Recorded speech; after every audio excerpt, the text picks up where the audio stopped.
Hello students. तो आज हम लोग बात करने वाले हैं पार्टिकल साइज के बारे में, जो कि प्री फार्मूलेशन स्टडी के फिजिकल प्रॉपर्टी का सेकेंड पॉइंट है। ठीक है, तो पार्टिकल साइज बेसिकली किसी भी ड्रग सब्सटेंस का या ड्रग कंपाउंड का बहुत ही इंपॉर्टेंट पैरामीटर होता है, क्योंकि यहीं से हर चीज़ डिसाइड होता है कि कैसे ये ड्रग जाएगा, कैसे एब्जॉर्ब होगा, कैसे इसकी बायो अवेलेबिलिटी होने वाली है। तो इसको अच्छे तरीके से समझना, इसके एक एक चीज़ को कैसे इसको डिटरमाइन करते हैं, पार्टिकल साइज का इंपॉर्टेंस क्या होता है, तो आइए समझने की कोशिश करते हैं। तो पार्टिकल साइज होता क्या है? It refers to the dimensions of individual particles of drug substance, typically measured in the micrometer म्यूएम और नैनोमीटर एनएम। ठीक है, बहुत छोटे होते हैं, इसलिए ये सब यूनिट से उसको मेज़र करते हैं। और एक डायमेंशन होता है, यह एक शेप होता है, मतलब कैसा है उसका particle size individual particle of the drug substance का। ठीक है, तो पार्टिकल साइज कैरेक्टराइजेशन, इसके बाद हम आते हैं। It involves the measurement and analysis of the dimensions and distribution of particle in drug substance, right. So उसका जो मतलब डायमेंशन और डिस्ट्रीब्यूशन है उसको मेज़र करते हैं basically by the different method. Okay, इसका इम्पोर्टेंस क्या है, क्यों ऐसा करना चाहिए, क्यों वाई इट इज़ इम्पोर्टेंट? तो इसके जो मेन इम्पॉर्टेंट फैक्ट हैं वो है फर्स्ट डिसोल्यूशन रेट, क्योंकि कोई भी ड्रग जब डोजेस फॉर्म में जाएगा तो उसका डिसोल्यूशन कैसे हो रहा है। तो dissolution rate means smaller particle dissolve faster, impacting bio availability. अगर फास्ट डिजॉल्व होगा तो फास्ट एब्जॉर्ब होगा, फास्ट एब्जॉर्ब होगा तो बायो अवेलेबिलिटी 100% होगी, है ना। इसलिए ये जानना जरूरी है। बायो अवेलेबिलिटी क्या है? Basically directly influence how well a drug is absorbed. जितना छोटा पार्टिकल रहेगा उतना जल्दी वो एब्जॉर्ब होगा और उसकी बायो अवेलेबिलिटी ज़्यादा होगी और थेराप्यूटिक वैल्यू अच्छा होगा। Uniformity ensure consistency in drug formulation and efficacy. ठीक है, तो ये बहुत ज़रूरी है कि अगर ड्रग फार्मूलेशन अगर यूनिफॉर्मिटी रहेगा तो ड्रग यूनिफॉर्मिटी अगर डिटरमाइन कर लेंगे तो ड्रग फार्मूलेशन की कंसिस्टेंसी अच्छी होगी और उसकी इफिकेसी भी अच्छा होने वाला है। Stability physical and chemical stability, physical उसका जितना भी हम फिजिकल प्रॉपर्टी और केमिकल प्रॉपर्टी के बारे में बात कर रहे हैं वो स्टेबल रहेगा और ड्रग लॉन्ग टाइम के लिए अपने डोजेस फॉर्म में सही तरीके से रहेगा और उसका एक्सपायरी लॉन्ग हो सकता है ना। तो ये सब चीज़ बहुत ज़रूरी है, क्योंकि पार्टिकल साइज से ही पूरा स्टोरी बरकरार होने वाला है आगे चल के। ठीक है, अब मेथड ऑफ कैरेक्टराइजेशन, कैसे उसको हम डिटरमाइन करेंगे पार्टिकल साइज कैरेक्टराइजेशन। फर्स्ट है माइक्रोस्कोपी, ऑप्टिकल माइक्रोस्कोपी, है ना। लाइट इसमें यूज़ होगा, used for particle larger than 1 micrometre which provide visual inspection.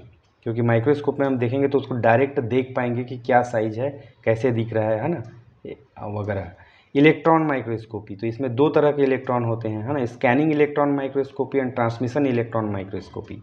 ये हमको हाई रिजोल्यूशन इमेज प्रोवाइड कराता है, जो कि less than 1 micrometre particle size होता है उनके लिए यूज़ होता है।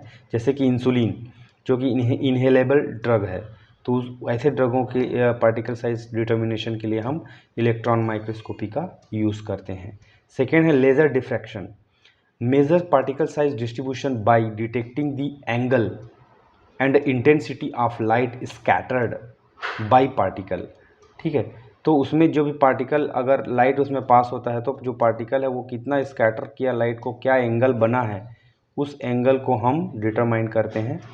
ठीक है, जैसे कि टैबलेट और सस्पेंशन लाइक आइबुप्रोफिन, तो इस पर्टिकुलर ड्रग के लिए हम लेज़र डिफ्रैक्शन का इस्तेमाल कर सकते हैं उसको डिटरमाइन करने के लिए। थर्ड वन है dynamic light scattering, DLS। It measures the Brownian motion of particles in suspension to determine size distribution in nanometre range.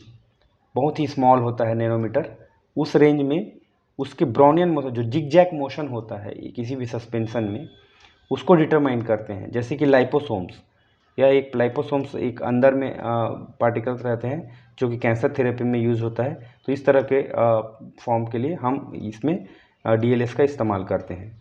उसके बाद शीविंग मेथड है, बहुत ही मैकेनिकल है, प्रैक्टिकल में भी यूज़ होता है ना।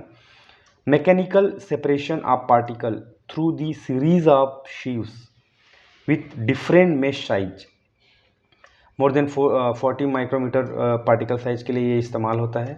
फॉर एग्जांपल एंटासिड टैबलेट अगर है तो उसके लिए डिफरेंट मेश साइज से उसको पास करेंगे और उसका एक ग्राफ बनेगा, तो उससे हम उसको डिटरमाइन कर पाएंगे कि कौन कौन से साइज के पार्टिकल्स इसमें मौजूद हैं। ठीक है, इसके बाद आता है कॉल्टर काउंटर। यह भी एक मेथड है जिसमें इलेक्ट्रॉन या इम्बिडेंस जो रहता है वो इस्तेमाल करते हैं। ठीक है, कॉल्टर काउंटर में क्या होता है, electron impedance produced as a particle pass through a small orifice, तो उससे हम डिटरमाइन कर पाएंगे, जैसे कि इंजेक्टेबल जो भी ड्रग है उनके लिए इस्तेमाल किया जाता है। इमेज एनालिसिस, इसमें भी हाई डेफिनेशन माइक्रोस्कोपी यूज होता है, जिसमें क्रिस्टलाइन ड्रग को के पार्टिकल्स बिहेवियर को जानने के लिए उसको यूज़ करते हैं।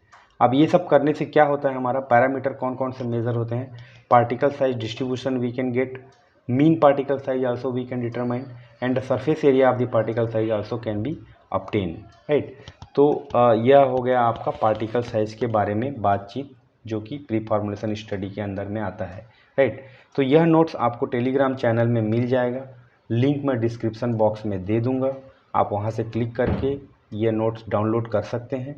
चाहें तो इसी नोट से डायरेक्टली पढ़ सकते हैं या अपना खुद का नोट्स बना सकते हैं। You can add on some more information from the some more different sources, right, because this notes it is only for the introductory purpose, right. If you want deep analysis you should refer always standard book, it is for understanding purpose, instead of not knowing anything, right.